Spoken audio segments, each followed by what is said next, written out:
بسم اللہ الرحمن الرحیم۔ آج میں انشاءاللہ آپ کے سامنے سورہ بقرہ کا رکوع نمبر 13 اس کی تفسیر بیان کروں گا۔ اس کا لفظی ترجمہ اور مختصر گرامر اس کی ہو چکی ہے، آج انشاءاللہ ہم اس کی تفسیر پڑھیں گے۔ یا ایھا الذین آمنوا، اے لوگو جو ایمان لائے ہو، لا تقولوا راعنا، راعنا مت کہو۔ میں نے آپ کو بتایا تھا راعنا کا مطلب کیا ہے، ہماری رعایت کریں۔ ہوتا یہ تھا کہ صحابہ کرام جب رسول اللہ صلی اللہ علیہ وسلم کے پاس آتے تو آپ کو متوجہ کرنے کے لیے فرماتے راعنا، یا رسول اللہ ہماری رعایت کریں۔ یہ عرب میں ایک محاورہ تھا، جیسے انگلش میں کہتے ہیں ایکسکیوز می، کہ کسی کو اپنی طرف متوجہ کرنے کے لیے۔ تو عرب میں کہا ہے کہ بھائی تھوڑی سی آپ ہماری رعایت کریں، آپ ہماری طرف تھوڑی سی توجہ کریں۔ تو یہودی کیا کرتے تھے، جو منافق تھے، جو نبی صلی اللہ علیہ وسلم کی محفل میں آتے، تو دو تفسیریں اس میں بیان کی جاتی ہیں۔ ایک تو یہ کہ راعی عبرانی زبان میں، کیونکہ یہودی عبرانی زبان بھی جانتے تھے جس میں تورات نازل ہوئی ہے، عربی کے ساتھ ساتھ اپنی جو انہوں نے مذہبی زبان تھی اس کی بھی حفاظت کی ہوئی تھی، اور اب تک کی ہوئی ہے۔ اسرائیل میں اب بھی عبرانی زبان سکھائی جاتی ہے۔ وہ الگ بات ہے کہ صرف ان کے مذہبی لوگ ہی وہ زبان جانتے ہیں، تاکہ تورات کی جو اصل زبان ہے وہ محفوظ رہے۔ تو عبرانی زبان میں اس کا کوئی برا مطلب تھا۔ تو یہودی کیا کرتے تھے، جو منافق تھے، نبی صلی اللہ علیہ وسلم کی محفل میں آ کے راعنا کہتے تھے، اور اس سے غلط میننگ مراد لیتے تھے اور برے معنی مراد لیتے تھے، اور بعد میں آ کے ہنستے تھے کہ دیکھو ہم جو ہے آپ کو ہم نے معاذ اللہ برا والا بھی کہہ دیا، اور اپنی ہم نے دل کی بھڑاس بھی نکال دی، اور ان کو پتہ ہی نہیں چل رہا۔ اور ایک معنی یہ بیان کیا گیا ہے کہ راعی چرواہے کو بھی کہتے ہیں، راعی جو بکریوں کی رعایت کرنے والا ہوتا ہے نا، جو بکریاں چرانے والا ہوتا ہے، راعی اسے کہا جاتا ہے، راعی۔ تو راعی سے مراد یہ اس میں کہ ہمارا چرواہا معاذ اللہ، یعنی ہماری بکریاں چرانے والا۔ تو یہ بھی ایک غلط اس میں لے کر جاتے تھے یہ۔ تو قرآن مجید نے ایسے لفظ کو بولنے پر پابندی لگائی صحابہ کرام پر جس لفظ کو کہ غلط معنی لیے جا سکتے ہیں۔ تو اس لیے اللہ تعالیٰ نے ارشاد فرمایا کہ اے ایمان والو، جب تم رسول اللہ صلی اللہ علیہ وسلم کی محفل میں آؤ تو آپ کو راعنا کے لفظ سے خطاب نہ کیا کرو، کیونکہ اس کے دو غلط معنی بھی لوگ لے سکتے ہیں، بلکہ آپ کو کیا کہا کرو، انظرنا، اے نبی آپ ہماری طرف دیکھیے، آپ ہماری طرف توجہ کیجیے۔ تو اللہ تعالیٰ نے پابندی لگا دی اور فرمایا انظرنا کہا کرو، واسمعوا، اور اللہ نے فرمایا اسمعوا، ہماری بات کو سنو، یعنی اس کی رعایت کیا کرو، وللکافرین عذاب علیم، اور ایسے کافروں کے لیے دردناک عذاب ہے جو اس طرح نبی صلی اللہ علیہ وسلم کی محفل میں آتے ہیں اور ایسے گول مول الفاظ آپ کی توہین کی نیت سے کہتے ہیں۔ تو اس آیت سے ہمیں پتہ چلا کہ نبی صلی اللہ علیہ وسلم کی اللہ نے ایسی توہین بھی بیان نہیں کی ہے، ایسے الفاظ کا استعمال بھی ایسی توہین بھی برداشت نہیں کی ہے، اور ایسے الفاظ کا اللہ تعالیٰ نے استعمال بھی برداشت نہیں کیا جو ذو معنی ہو، جس کا دوسرا غلط مطلب بھی نکلتا ہو۔ تو اس سے آپ صلی اللہ علیہ وسلم کی عظمت ثابت ہوتی ہے۔ اب چونکہ اللہ تعالیٰ نے مسلمانوں کو پابندی لگا دی کہ راعنا مت کہو، بلکہ کیا کہنا ہے تم نے، انظرنا، تو اس سے یہود و نصارہ بڑے پریشان ہوئے کہ جو ہم توہین جس طرح سے کیا کرتے تھے وہ اس کا دروازہ بند ہو گیا۔ تو اللہ نے اس کا بھی تذکرہ کیا، فرمایا ما یود الذین کفروا من اہل الکتاب، دیکھو یہ جو اہل کتاب ہے نا، ان میں جو کافر لوگ ہیں جو ایمان نہیں لے کر آتے، اور اسی طرح مشرکین بھی، وہ یہ چاہتے ہی نہیں ہے کہ تمہارے رب کی طرف سے تم پر کوئی خیر نازل ہو، کیونکہ یہ بھی اسلام کا ایک ایسا حکم نازل ہوا جس میں مسلمانوں کے لیے خیر تھی۔ تو اس پہ یہ بڑے پریشان ہوئے نا کہ اللہ ایسے احکام کیوں نازل کر رہا ہے۔ تو اللہ فرماتے ہیں یہ کبھی بھی نہیں چاہتے کہ تم پر کوئی خیر نازل ہو، واللہ یختص برحمتہ من یشاء، جبکہ اللہ کا خیر کا اصول یہ ہے کہ اللہ کسی سے پوچھ کے کسی پہ خیر نازل نہیں کرتا، بلکہ جس کو چاہتا ہے اللہ اپنی رحمت کے ساتھ خاص کر دیتا ہے۔ تو جلنے والوں کو سوائے حسد اور جلن کے علاوہ کچھ بھی حاصل نہیں ہوتا۔ واللہ ذو الفضل العظیم، اور اللہ بڑے فضل والا ہے۔ آگے یہود و نصارہ کا ایک اور اعتراض بھی تھا، اس کا جواب دیا جا رہا ہے۔ یہود و نصارہ یہ بھی کہا کرتے تھے کہ یہ کیا بات ہے، قرآن میں ایک حکم نازل ہوتا ہے پھر وہ منسوخ ہو جاتا ہے۔ اسی طرح مشرکین اور جتنے بھی اسلام مخالف لوگ تھے اس وقت، یہ نبی صلی اللہ علیہ وسلم پہ اعتراض کیا کرتے تھے کہ یہ کیا بات ہے۔ اب شروع میں آیتیں نازل ہوئیں، یا ایھا الذین آمنوا لا تقربوا الی الصلاۃ وانتم سکارى، اے ایمان والو نشے کی حالت میں نماز نہ پڑھو۔ ویسے شراب پینے کی اجازت تھی کیونکہ عرب اس کے عادی تھے، بعد میں اللہ نے اس حکم کو منسوخ کیا اور حکم نازل کیا انما الخمر والمیسر والانصاب والازلام رجس، کہ شراب اور یہ جوا پانسا سب ناپاک ہیں، اس سے چھوڑ دو، یعنی نماز کے علاوہ بھی اب تمہیں پینے کی اجازت نہیں ہے۔ اس طرح اور بہت سارے احکام تھے۔ اسلام کے احکام تو تدریجاً آئے ہیں نا، پہلے ایک حکم آیا، پھر بعض احکام چینج بھی ہوئے۔ قرآن میں یہ بھی حکم اللہ نے دیا تھا کہ نبی کی محفل میں جانے سے پہلے صدقہ کیا کرو، پھر اللہ نے اس حکم کو کیا کر دیا، ختم کر دیا، چینج کر دیا کہ ٹھیک ہے صدقہ کرنے کی ضرورت نہیں ہے۔ تو ان قسم کے حکام پر یہ اعتراض کرتے تھے کہ یہ کیسا خدا ہے معاذ اللہ جس کو خود ہی نہیں پتہ ہوتا کہ کون سا حکم نازل کرنا ہے، معاذ اللہ۔ یعنی خدا تو ایک آرڈر دے اور قیامت تک کے لیے ہو، وہ چینجنگ اس کی علامت ہے کہ یہ معاذ اللہ خدا کا حکم نہیں ہے۔ کیونکہ انسان جب کوئی حکم چینج کرتا ہے، جیسے اسمبلی میں قانون پاس ہوا، تو جب قانون پاس ہوتا ہے تو اندازہ ہوتا ہے کچھ دنوں کے بعد بھائی اس قانون کا لوگوں کو کیا ہو رہا ہے، نقصان، تو اسمبلی اس قانون کو چینج کر دیتی ہے اور اپنی غلطی کا اعتراف بھی کرتی ہے کہ بھائی ہمیں پریکٹیکلی اندازہ ہوا کہ یہ بات درست نہیں ہے۔ تو چینج کرنا اس کی علامت ہے کہ پہلے والا حکم کیا تھا، وہ غلط تھا یا دوسرا غلط ہے۔ تو اس سے یہ پتہ چلتا ہے کہ یہ اللہ کا کلام نہیں ہے، اس میں تو چینجنگ ہو رہی ہے۔ تو اس کا قرآن نے جواب دیا، ما ننسخ من آیت، ہم جب بھی کوئی آیت منسوخ کرتے ہیں، او ننسیہا، یا اس کو نبی سے بھلا دیتے ہیں۔ دیکھیں قرآن کی بہت سی آیتیں منسوخ ہوئی ہیں، اس کے منسوخ کا ایک طریقہ یہ بھی تھا کہ اللہ آپ صلی اللہ علیہ وسلم کے ذہن سے بالکل اس آیت کو نکال دیتے تھے، گویا کہ نازل ہوئی نہیں ہے۔ جیسے کہ سبح اسم ربک الاعلی میں بھی ہے، اللہ تعالیٰ نے فرمایا کہ سبح اسم ربک الاعلی الذی خلق فسوی والذی قدر فہدی والذی اخرج المرعى فجعلہ غثاء احوی سنقرئک فلا تنسى الا ما شاء اللہ۔ ہم آپ کو یہ قرآن پڑھائیں گے، آپ بھولیں گے نہیں، کیونکہ نبی کو ہر وقت یہ ڈر لگا رہتا تھا یہ آیت میرے ذہن سے نکل نہ جائے کہیں۔ جب جبریل علیہ السلام آیت پڑھتے تھے نا تو آپ بار بار بہت ٹینشن لیتے تھے اس کی، اور آیت کو دہراتے تھے، کہیں ایک حرف بھی دائیں بائیں، کیونکہ اللہ کا کلام ہے، آگے پہنچانا ہے لوگوں کو، تو آپ کو اس کی بڑی فکر ہوتی تھی۔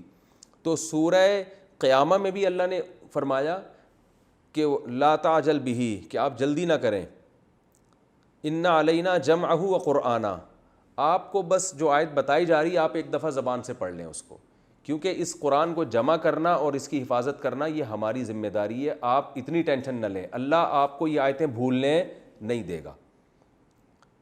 تو سورہ قیامہ میں بھی یہ بیان کیا، اور سبح اسم ربک الاعلی میں بھی، کہ اللہ نے فرمایا فلا تنسا، آپ نہیں بھولیں گے، الا ما شاء اللہ، ہاں جو آیت اللہ بھلانا چاہے گا وہ آپ بھول جائیں گے، کیونکہ وہ آیت منسوخ ہونے کا ایک طریقہ یہ بھی ہے کہ اللہ آپ کے ذہن سے ایسا نکالے گا اس کو کہ گویا نازل ہوئی نہیں تھی۔ تو اس طرح بھی قرآن میں منسوخ ہوا ہے، اور اس طرح بھی کہ اللہ نے اس کے مقابلے میں دوسری آیت نازل کر دی۔ جیسے منسوخ کی ایک اور مثال ملتی ہے، سورہ نساء میں آتا ہے وَإِذَا حَضَرَ الْقِسْمَةَ أُولُو الْقُرْبَى وَالْيَتَامَى وَالْمَسَاكِينَ۔ پہلے وراثت کے حکام نازل نہیں ہوئے تھے، زمانہ جاہلیت میں جو وراثت کا طریقہ چلا آ رہا تھا نا، اسی کو قرآن نے شروع میں برقرار رکھا، اور بس یہ حکم دیا گیا کہ جب تقسیم کا عمل ہو وراثت میں تو غریبوں کا بھی خیال رکھو اس میں، لیکن اور پھر جو وصیت کرنا چاہتا تھا کسی کے لیے اس کے وصیت کی اجازت تھی، لیکن پھر قرآن نے یہ آیتیں نازل کیں یوصیکم اللہ فی اولادکم، اور پرانے حکم کو منسوخ کیا اور اللہ نے ہر ایک کے حصے متعین کر دیے۔ تو وہ اب پھر نبی نے فرمایا لا وصیۃ لوارث، اب وارثوں کے لیے وصیت کی اجازت نہیں ہے، بلکہ اللہ نے بیٹے کا، بیٹی کا، بیوی کا، ابا کا، ماموں کا تو حصہ نہیں ہوتا، دادا کا، دادی کا، نانی کا، یہ سارے حصے اللہ نے بیان کر دیے۔ تو میں چونکہ ان بچوں کا ماموں ہوں نا، اس لیے مجھے ایک دم اپنا بھی خیال آیا، یہ بچے میرے بیٹھے ہوئے نا، بھانجے ہیں یہ، تو اللہ نے کیا فرمایا، وہ سارے حکام زمانہ جاہلیت کے منسوخ کر دیے گئے۔ طلاق کے حکام منسوخ کیے گئے۔ اسلام میں شروع میں یہ تھا کہ جتنی مرضی طلاقیں دو وہ ایک ہی کاؤنٹ ہوتی تھیں، تو حضرت عبداللہ بن عباس رضی اللہ تعالیٰ عنہ فرماتے ہیں کہ اسلام نے اس حکم کو منسوخ کیا، اور کیا کیا کہ 3 طلاقیں کسی نے دیں تو 3 ہو، اس کے بعد مرد کو رجوع کا حق حاصل نہیں ہوگا، کیونکہ اس سے لوگ بیویوں پہ ظلم کرتے تھے، اس کو نہ چھوڑتے تھے نہ رکھتے تھے، وہ لٹکا دیتے تھے۔ تو الطلاق مرتان والی آیتیں نازل ہوئیں، تو بہت سارے حکام منسوخ ہوئے۔ تو منسوخ ہونے کے 2 طریقے ہوتے تھے جو اس میں اللہ نے بیان کیا، ایک تو اللہ خود بتا دیں یہ حکم کیا ہے، منسوخ ہے، یعنی بعد کی آیتیں پہلی والی آیتوں کو کیا کر دیں گی، منسوخ۔ دوسرا وہ نبی کے ذہن سے ہمیشہ کے لیے وہ آیتیں نکال دی جائیں گی۔ تو اللہ فرماتے ہیں کہ یہ جب ہم یہ کام کرتے ہیں ناتی بخیر منہا، تو ہم اس سے بھی اچھی آیت لے کر آتے ہیں یا اسی جیسی آیت لاتے ہیں۔ اچھی کا مطلب عمل کے لحاظ سے آسان یا ثواب کے لحاظ سے اس میں ثواب زیادہ ہوتا ہے، یا اسی جیسی آیتیں ہوتی ہیں. کیا مطلب؟ جتنا مشکل وہ عمل تھا یا جتنا آسان وہ عمل تھا اس پر بھی آسان ہے، یا جتنا اس میں ثواب تھا اس میں بھی ثواب ہے. تو اب یہ آگے اللہ نے فرمایا الم تعلم ان اللہ علی کل شیء قدیر، کیا تم جانتے نہیں ہو کہ اللہ ہر چیز پر قدرت رکھتا ہے. تو اللہ کو اس پر بھی قدرت ہے کہ وہ اپنا حکم چینج کر دے. دیکھیں اصل بات یہ ہے کہ یہود و نصارہ جو اعتراض کرتے تھے، مشرکین جو اعتراض کرتے تھے کہ اللہ حکم کو چینج کیوں کرتا ہے، یہ چینج کرنا اس کی علامت ہے کہ معاذ اللہ سے غلطی ہوئی ہے پہلا حکم بیان کرنے میں. تو اصل اس کا جواب یہ ہے کہ چینجنگ ہمیشہ اس لیے نہیں ہوتی کہ غلطی ہوئی ہے، بلکہ بعض دفعہ حکم کو ماحول اور معاشرے کے حساب سے رعایت سے چینج کیا جاتا ہے. بھائی اسمبلی اگر قانون کو تبدیل کرتی ہے وہ تو اس لیے کہ اس کو اندازہ ہوتا ہے پہلا قانون کیا تھا، غلط تھا، لیکن ہمیشہ قانون اس لیے تبدیل نہیں ہوتا. بعض دفعہ پہلا بھی صحیح ہوتا ہے اور بعد والا بھی کیا ہوتا ہے، صحیح ہوتا ہے. پہلا پہلے زمانے کے حساب سے ٹھیک ہوتا ہے، بعد والا بعد والے زمانے کے حساب. مثال کے طور پر اسلام آیا اور آتے ہی شراب مکمل حرام ہو جاتی تو صحابہ کے لیے آزمائش بہت بڑھ جاتی. ابھی ان کو توحید سمجھ میں نہیں آ رہی، بہت سے لوگوں کو ابھی ان کو نبی کا نبی ہونا سمجھ میں نہیں آ رہا. پہلے تو ان کو توحید سمجھائی جائے گی، رسالت سمجھائی جائے گی، آخرت سمجھائی جائے گی، پھر بتایا جائے گا نماز بھی ہے، زکوٰۃ بھی ہے. نماز زکوٰۃ پہ آئیں گے، پھر بتایا جائے گا شراب کیا ہے، حرام ہے.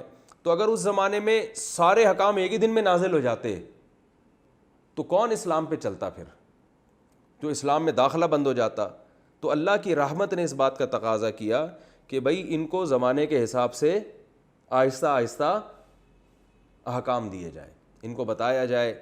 جیسے نماز میں بھی تبدیلی ہوئی ہے. شروع میں نماز میں اجازت تھی بات چیت کرنے کی، حدیث میں آتا ہے کہ صحابہ بات چیت بھی کیا کرتے تھے نماز کے دوران، نماز بھی چل رہی ہے اور بات چیت بھی. تو پھر اللہ نے اس حکم کو منسوخ کر دیا اور قرآن میں آیتیں نازل ہوئیں قوموا للہ قانتین، اللہ کے سامنے خشوع و خضوع سے کھڑے ہو جاؤ. کیا مطلب؟ تمہیں اب بات چیت کی اجازت نہیں ہے. صحیح حدیث ہے کہ ایک دیہاتی صحابی آئے، ان کو نہیں پتہ تھا کہ جو ہے وہ اللہ نے بات چیت کی اجازت ختم کر دی ہے. وہ آئے اور انہوں نے صحابہ کرام کو سلام کیا، کسی نے جواب ہی نہیں دیا. تو وہ غصے سے دیکھنے لگے اور اپنی طرف نمازیوں کو متوجہ کرنے لگے، تو صحابہ اشارہ کرنے لگے ان کو. تو اب اس پہ کوئی اعتراض کرے کہ پہلے اجازت تھی بعد میں حکم منسوخ کر دیا، تو بھائی وہ پہلے والا بھی حکم ٹھیک تھا، بعد والا حکم بھی کیا تھا، ٹھیک. وہ پہلے کے حساب سے تھا، یہ اب کے حساب سے. تو چینجنگ ہر دفعہ اس کی علامت نہیں ہوتی کہ پہلا حکم غلط تھا دوسرا صحیح ہے، یا پہلا صحیح تھا دوسرا غلط ہے، بلکہ پہلا اس زمانے کے لحاظ سے بالکل صحیح اور دوسرا اس زمانے کے لحاظ سے بالکل ٹھیک ہے.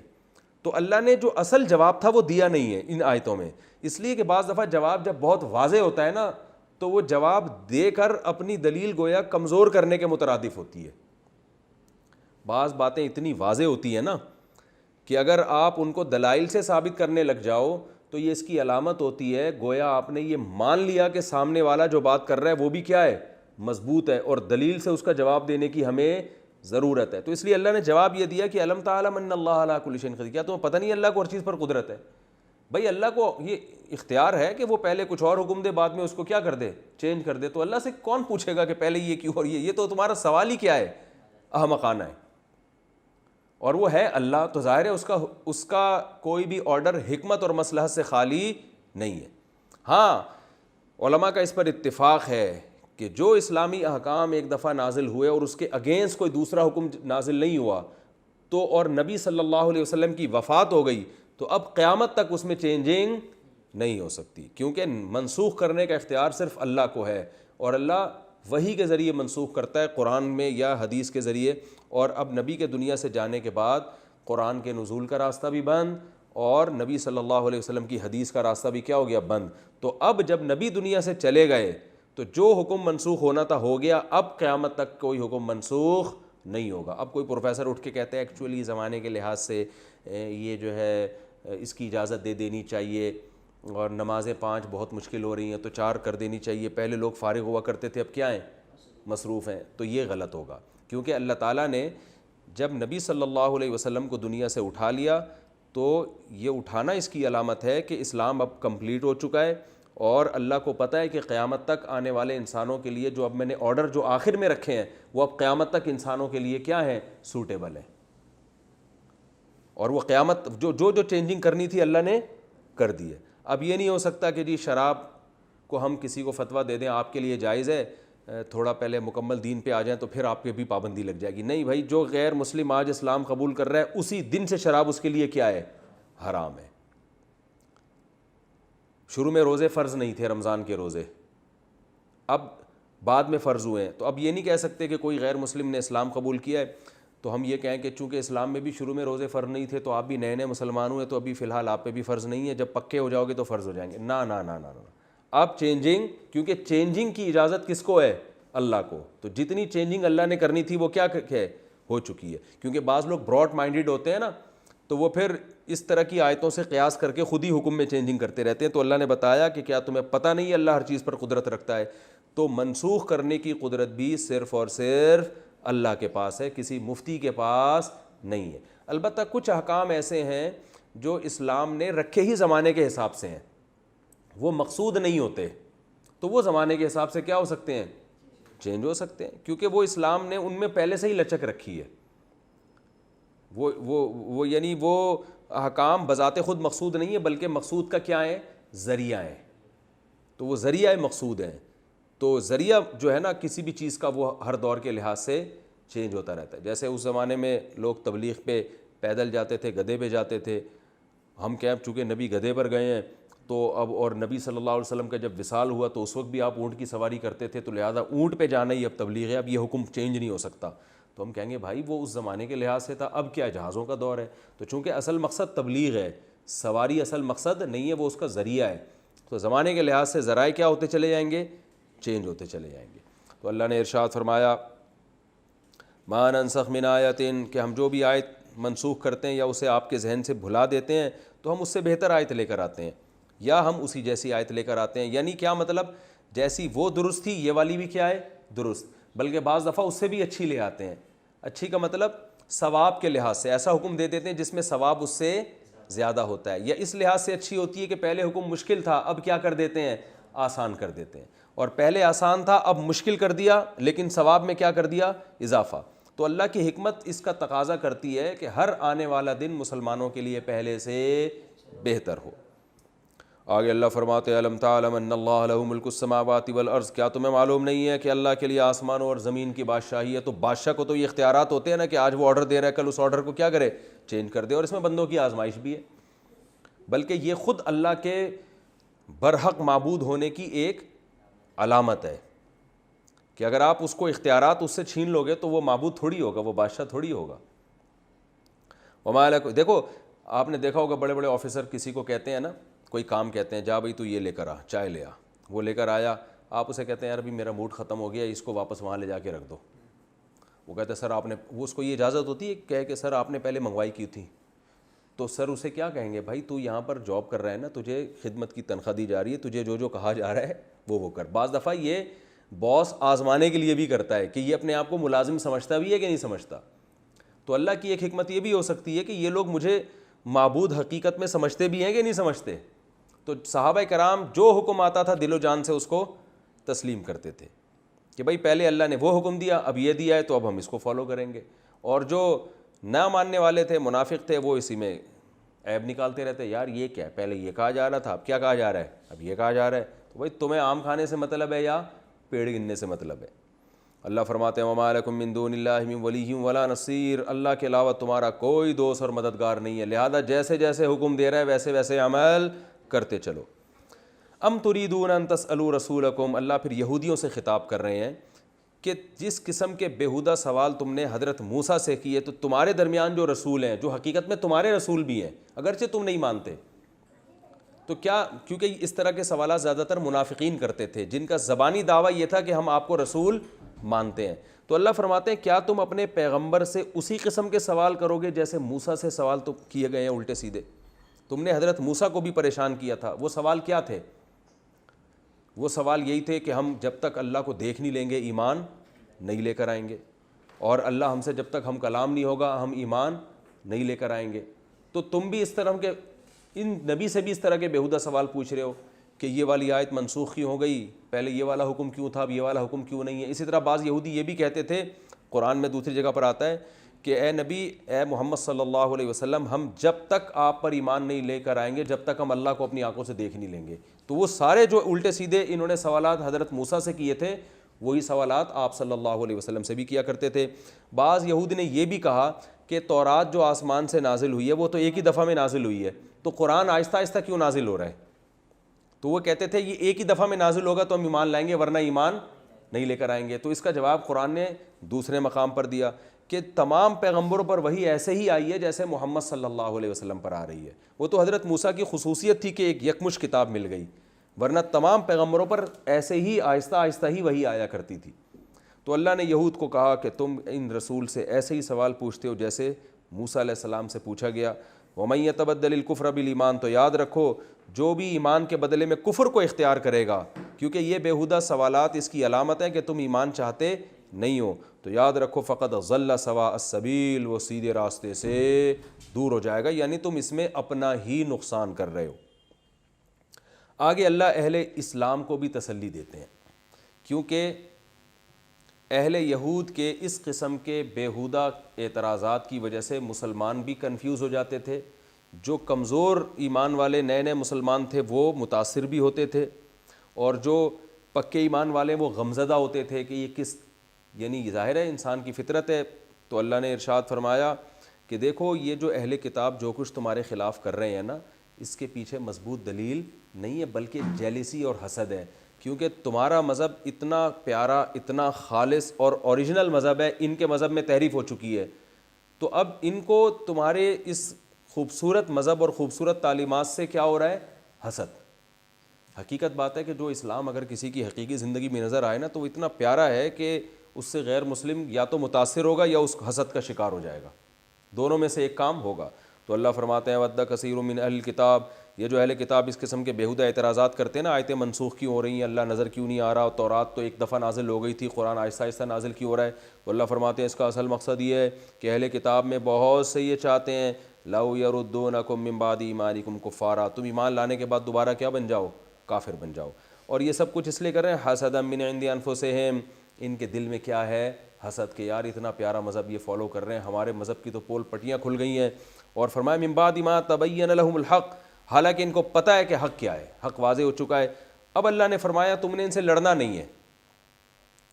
ایسا نہ ہو کہ کوئی یہودی آ کے اعتراض کر رہا ہو, تم نے گریبان پکڑا, 2-3 مکے لگا دیے, ٹھیک ہے نا, یا برا بھلا کہنا شروع کر دیا, اس کا نتیجہ کیا نکلے گا, ایک طویل جنگ چھڑ جائے گی. جو تمہارا مشن ہے اس میں تم پیچھے ہو جاؤ گے. تو تم نے چشم پوشی سے کام لینا ہے, درگزر کرنا ہے. حتی یاتی اللہ بامری, یہاں تک کہ اللہ حکم دے دے. وہ اللہ کا حکم کیا ہے کہ اللہ نے پھر ایک خاص وقت کے بعد صحابہ کو خود لڑنے کی اجازت دی. بنو قریظہ اور بنو نذیر جو یہودیوں کے مشہور قبیلے تھے, ان کے خلاف جنگ ہوئی ہے. تو اللہ فرماتے ہیں جب تک اللہ کی طرف سے کوئی آرڈر نہیں آتا تم نے درگزر کرنا ہے اور لڑنا بھڑنا نہیں ہے. تو ایک ٹائم ہے, اس ٹائم کا انتظار کرو, اللہ خود تمہیں پھر لڑائی کا حکم دے گا. ان اللہ علی کل شیء قدیر, اللہ ہر چیز پر قدرت رکھتا ہے. تو اے اللہ, اب جب اللہ نے حکم دیا ابھی تم نے کچھ نہیں کرنا, تو اے اللہ پھر ہم کیا کریں. اللہ فرماتے ہیں اقیموا الصلاۃ وآتوا الزکوٰۃ, بھائی نماز قائم کرو اور زکوٰۃ دو, عبادت میں اپنے آپ کو مصروف رکھو. وما تقدموا لانفسکم, اور یہ ٹائم تمہارا ضائع نہیں ہو رہا کہ تم کہو گے یہ تو اسلام کے خلاف اتنی سازشیں کر رہے ہیں, ہم تو کچھ بھی نہیں کر رہے ان کے خلاف. تو اللہ فرماتے ہیں نا, وما تقدموا لانفسکم من خیر, جو بھی تم نیک کام کرو گے آخرت کے لیے, آخرت میں اس کو اپنے اللہ کے پاس پاؤ گے. تو تمہارے پاس آخرت کمانے کے بہت سارے اور بھی کام ہیں, صدقہ ہے, خیرات ہے, تبلیغ ہے اسلام کی, جو بھی خیر کا کام, من خیرین کا معنی کوئی بھی اچھا کام کرو گے آخرت میں اجر ملے گا. تو اپنی ایکٹیویٹیز کو محدود کرو ان اچھے کاموں کی طرف. یہود و نصارہ سے الجھنے کی تمہیں ضرورت نہیں ہے. ان اللہ بما تعملون بصیر, اللہ تمہارے عمل کو دیکھ رہا ہے, تو تم اچھے کاموں میں لگے رہو. آگے اللہ نے فرمایا وقالوا لن يدخل الجنۃ الا من كان هودا او نصارى, اور اللہ تو ظاہر ہے بتاتا رہے گا نا. یعنی آپ یہ کہہ سکتے ہیں نا, مسلمانوں کو اللہ نے منع کر دیا کہ تم نہ کرو, تو اللہ خود تھوڑی منع ہوگا, خود اللہ ان کی پول پٹیاں کھولتا رہے گا. اللہ فرماتے ہیں یہ لوگ اپنے اس خوش فہمی میں مبتلا ہیں کہ یہود کا یہ دعویٰ ہے کہ جنت میں یہودی کے علاوہ کوئی بھی نہیں جائے گا۔ عیسائی کا یہ دعویٰ ہے کہ جنت میں عیسائیوں کے علاوہ کوئی نہیں جائے گا اور ہرگز نہیں جائے گا، یعنی مسلمان تو جائیں گے ہی نہیں۔ اللہ فرماتے ہیں یہ ان کی تمنائیں ہیں، ان سے کہہ دو ہاتو برہانکم ان کنتم صادقین، کوئی تمہارے پاس مضبوط دلیل ہو تو لے کر آؤ، اور وہ ایسی مضبوط دلیل تمہارے پاس نہیں ہے۔ ممکن ہے یہودی تورات کی آیتیں پیش کریں کہ بھئی جو موسیٰ علیہ السلام پر ایمان لانے والے ہیں وہ جنت میں جائیں گے، تو اللہ نے اس کا جواب دیا ہے کہ موسیٰ علیہ السلام کے دور میں ایمان لانے والے جنت میں اس لیے جاتے تھے کہ انہوں نے اپنے آپ کو اللہ کے سپرد کر دیا۔ اب جب نیا نبی آ گیا ہے تو اللہ کے سپرد کرنے کے لیے اس نبی پر ایمان لانا ضروری ہے، کیونکہ ان کی علامتیں تورات میں بھی ہیں، انجیل میں بھی ہیں۔ تو اللہ نے فرمایا بھلا کیوں نہیں جائے گا بھائی تمہارے علاوہ کوئی جنت میں؟ من اسلم وجہہ، کیونکہ اللہ کا قانون یہ ہے، تمہارے پاس تو دلیل نہیں ہے، آؤ ہم تمہیں دلیل دیتے ہیں۔ اور وہ دلیل کیا ہے؟ وہ دلیل ایسی ہے جس کو تم بھی مانتے ہو اور ہم بھی، جو تورات میں بھی ہے انجیل میں بھی، وہ دلیل اور عقل بھی مانتی ہے اس کو۔ وہ دلیل کیا ہے؟ کہ جنت میں وہ جائے گا من اسلم وجہہ للہ، جو اپنے چہرے کو اللہ کے سپرد کر دے، جیسے جیسے اللہ کہہ رہا ہے ویسے ویسے کرے، وہو محسن، اور عمل کو بھی عمدہ طریقے سے کرے، صرف نظریاتی اصلاح نہ ہو، نظریے کے طور پر اپنے آپ کو عقیدے کے طور پہ اللہ کے سپرد نہ کرے، بلکہ عمل بھی کر کے دکھائے۔ فَلَهُ أَجْرُهُ عِنْدَ رَبِّهِ، تو اس کے لیے اللہ کے پاس اجر ہے، وَلَا خَوْفٌ عَلَيْهِمْ وَلَا هُمْ يَحْزَنُونَ، اور ان پر نہ کوئی خوف ہوگا نہ غمزدہ ہوں گے، یعنی وہ لوگ جنت میں جائیں گے۔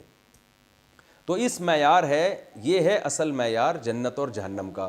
تو تم خود چیک کر کے دیکھ لو اس معیار پر کون اتر رہا ہے۔ تو اس معیار پر محمد صلی اللہ علیہ وسلم پر ایمان لانے والوں کے علاوہ کوئی بھی نہیں اتر رہا۔ تو یہ آیت، یہ اس کا رکوع مکمل ہوا۔ اس رکوع سے ہمیں اسباق کیا ملتے ہیں مختصراً میں بیان کر دیتا ہوں۔ پہلا سبق ہمیں یہ ملتا ہے کہ توہین رسالت اللہ کسی قیمت پہ برداشت نہیں کرتے، بلکہ ایسے لفظ استعمال کرنا جس میں توہین کا شائبہ بھی ہوتا ہو وہ بھی استعمال کرنا ٹھیک نہیں ہے۔ لیکن یاد رکھو اگر غلطی سے کسی کے منہ سے ایسا لفظ نکلا ہے، اس کو پکڑ کے بیٹھ کر پروپیگنڈا کرنا، یا وہ توہین کا بیچارے کا ارادہ ہی نہیں ہے تو وضو معنی استعمال اس نے غلطی سے استعمال کر لیے، تو اس کو یہ تو تنبیہ کی جائے گی کہ بھئی ایسا لفظ استعمال نہ کریں، لیکن فوراً اس کو توہین قرار دے دینا یہ قرآن کی آیت کا ہرگز مطلب نہیں ہے، جو آج ہمارے ہاں سوشل میڈیا پہ ہو رہا ہے، یہ مطلب نہیں ہے۔ دوسرا، اسی آیت سے علماء نے استدلال کیا ہے کہ جیسے نبی کی توہین یا ایسا لفظ جس سے نبی کی توہین کا شائبہ نکل رہا ہو حرام ہے، اسی آیت سے پتہ چلتا ہے کہ علماء کی توہین بھی کیا ہے؟ حرام ہے، کیونکہ نبی کی توہین اس لیے حرام ہے کہ وہ اللہ کا راستہ دکھاتے ہیں، اللہ کے نائب ہیں اور اللہ کے سفیر ہیں، اور علماء کیا ہیں؟ وہ پیغمبروں کے سفیر ہیں۔ حدیث میں آتا ہے، صحیح حدیث میں، العلماء ورثۃ الانبیاء، علماء انبیاء کے وارث ہیں، انبیاء کے جانشین ہیں۔ تو اس لیے اسی آیت سے علماء نے استدلال کیا ہے کہ جیسے پیغمبر صلی اللہ علیہ وسلم کی توہین حرام ہے، ایسے ہی اہل حق علماء کی توہین بھی حرام ہے۔ البتہ وہ الگ بات ہے کہ پیغمبر کی توہین بڑے درجے کا گناہ، علماء کی توہین بڑے درجے کا ہے لیکن اتنا نہیں جتنا پیغمبر کی توہین۔ تو ایک تو یہ پتہ چلا۔ دوسری، اللہ نے اہل کتاب اور مشرکین کا بتایا کہ یہ لوگ نہیں چاہتے کہ تمہارے اوپر کوئی خیر نازل ہو۔ تو یہ آج بھی بہت سے اہل کتاب اور مشرکین پر یہ آیت فٹ ہوتی ہے کہ آج بھی دیکھو نا، ہمارے سارے وسائل پر قبضہ کس نے کیا ہوا ہے؟ انہوں نے، ہمیں وہ ترقی نہیں کرنے دیتے۔ تو آج بھی یہ آیت ان پر صادق آتی ہے، یہ چاہتے ہیں کہ یہ مسلمان کیا رہیں؟ پسماندہ اور غریب ہی رہیں۔ تو یہ نہیں چاہتے کہ مسلمان خیر میں آئیں۔ اور اللہ نے یہ بھی بتایا ما ننسخ من آیۃ او ننسھا، کہ دیکھو جب اس آیت سے پتہ چلتا ہے، تیسرا نقطہ، کہ جب اللہ اپنے حکم کو مصلحت کے لحاظ سے چینج کرتا ہے تو اس سے پتہ چلتا ہے کہ انسان کی طبیعت میں بھی فلیکسیبلٹی ہونی چاہیے، لچک ہونی چاہیے۔ لائف اسٹائل ایسا نہیں ہونا چاہیے کہ جو بات ایک دفعہ کہہ دی بس وہ پتھر پہ کیا بن گئی؟ لکیر۔ تو جب اللہ زمانے کے حساب سے حکم چینج کرتا ہے تو آپ اپنے گھر کے اصول کیوں چینج نہیں کر سکتے؟ آپ اپنے آفس کے اصول کیوں چینج نہیں کر سکتے؟ آپ اپنے تبلیغ کے اصول کیوں چینج نہیں کر سکتے؟ ہمارے ہاں جو کسی نے بول دیا بس وہ پتھر پہ کیا بن گیا؟ لکیر۔ اب الیکٹرانک میڈیا کا دور ہے، بعض لوگ کہتے نہیں الیکٹرانک میڈیا کے ذریعے تبلیغ نہیں ہو سکتی کیونکہ نبی صلی اللہ علیہ وسلم نے نہیں کیا، ہمارے فلاں بزرگ نے نہیں کی ہے۔ تو بھائی زمانے کے لحاظ سے ہمیں اپنے آپ کو کیا کرنا چاہیے؟ چینج کرنا چاہیے۔ تو میں اس موقع پر ایک واقعہ سناتا ہوں، اس سے یہ علمی نقطہ سمجھ میں آئے گا. ہمارے ایک دوست تھے جن کے بارے میں پتہ چلا 20 سال یا 15 سال سے کبھی مدرسے میں 1 منٹ بھی لیٹ نہیں ہوئے وہ، اور کبھی ناغہ نہیں کیا. کسی نے کہا ان کی استقامت کو میں داد دیتا ہوں کہ 1 سیکنڈ بھی کبھی زندگی میں انہوں نے تاخیر نہیں کی مدرسے میں، اور کبھی زندگی میں انہوں نے 15 سال میں یا 20 سال میں کبھی ناغہ نہیں کیا. میں نے ان سے کہا، میں نے کہا یہ کامیاب آدمی نہیں ہے. انہوں نے کہا بھائی کیوں؟ میں نے کہا دیکھو، انسان کو نا زمانے کے حساب سے اپنے آپ کو چینج اور حالات کے حساب سے چینج کرنا پڑتا ہے. یہ میرڈ آدمی ہیں، ان کے بچے بھی ہیں، بیوی بھی ہے. کیا 15 سال میں کبھی کوئی ایمرجنسی نہیں ہوئی ہوگی؟ اللہ نہ کرے کوئی بچہ چھت سے گر گیا تو بیوی نے کہا ہوگا بھائی اب آپ اس کو ہاسپٹل لے کے جائیں، فوراً مدرسے کی چھٹی کریں. چھت سے نہیں گرا، کوئی اور مسئلہ ہو گیا، کوئی گھر والوں کی طبیعت خراب ہے، یا کوئی والدہ کی میت ہو گئی اللہ نہ کرے، یا کوئی ابا کا یہ مسئلہ ہو گیا، 10 چیزیں ہوتی ہیں.